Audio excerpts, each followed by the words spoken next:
21শে ফেব্রুয়ারির 12টা বেজেছে। 21শে ফেব্রুয়ারিতে 12টা বেজেছে বলতে 21শে বইমেলা।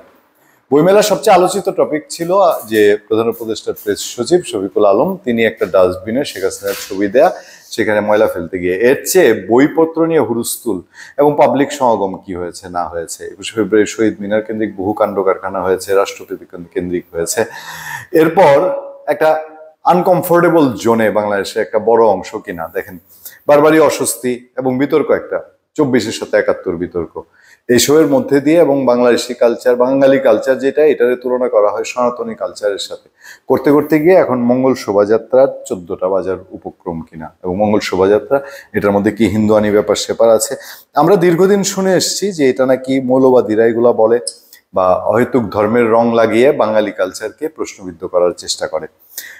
আপনারা জানেন যে মঙ্গল শোভাযাত্রার নামে, এই নামে হবে না এরকম কথা বেশ কয়েকদিন ধরে আলোচনার মধ্যে দিয়ে মঙ্গল শোভাযাত্রা এবার কি শোভাযাত্রা হবে এই সম্পর্কে একটা ধারণা সবার হয়েছে। আমার সামনে প্রথম আলোর একটা লিড রিপোর্ট আছে তাদের অনলাইন ভার্সনে। সেই রিপোর্টটা হচ্ছে শিক্ষার্থীদের বিবৃতি, নববর্ষের শোভাযাত্রার সঙ্গে নেই চারুকলার 26তম ব্যাচের শিক্ষার্থীরা। শুধু এটুক শুনলেই হবে, মঙ্গল শোভাযাত্রা এবং চারুকলা সমান্তরাল, এবং এটা আয়োজনই করে চারুকলা।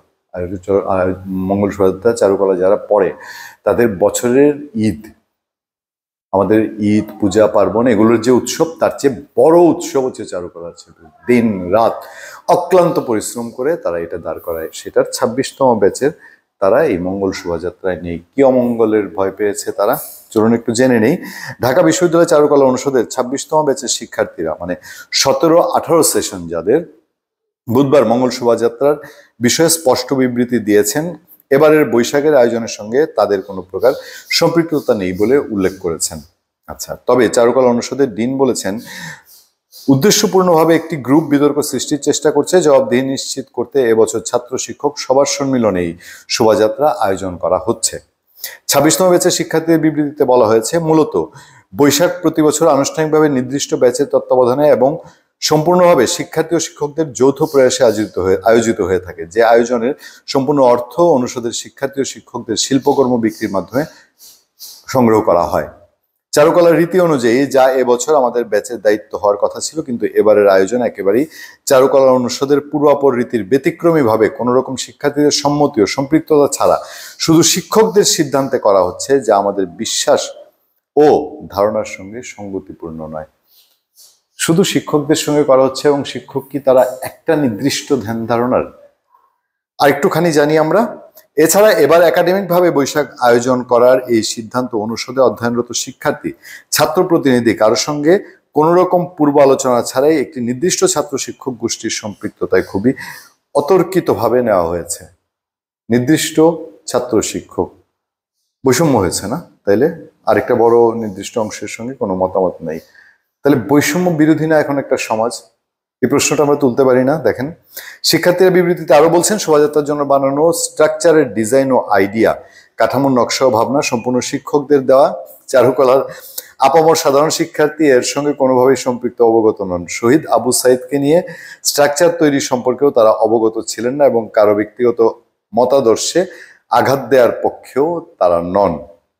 এবারের বৈশাখ রাজনৈতিক উদ্দেশ্য প্রণোদিত বৈশাখ।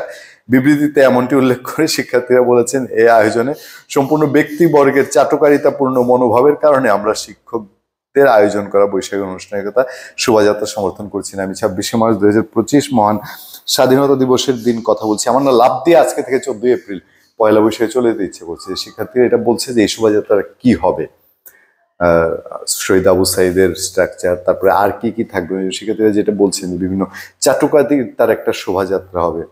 তো মঙ্গল শোভাযাত্রা নাম বদলে আমরা এটাকে চাটুকারিতার শোভাযাত্রা দিব বছরের পয়লা দিন। তবে এই কালের তো সবচেয়ে ভালো ব্যবসা এবং রমরমা ব্যবসা হলো চাটুকারিতা, না?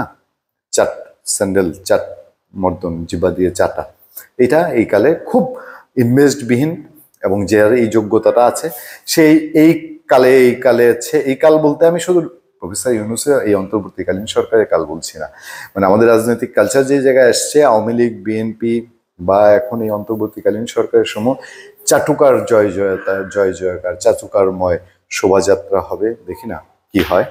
ধন্যবাদ সবাইকে, ভালো থাকবেন, সুস্থ থাকবেন, সত্য করুণা এবং সহনশীলতার সাথে। আপনাদের সাথে আমি আতিক রহমান পূর্ণিয়া।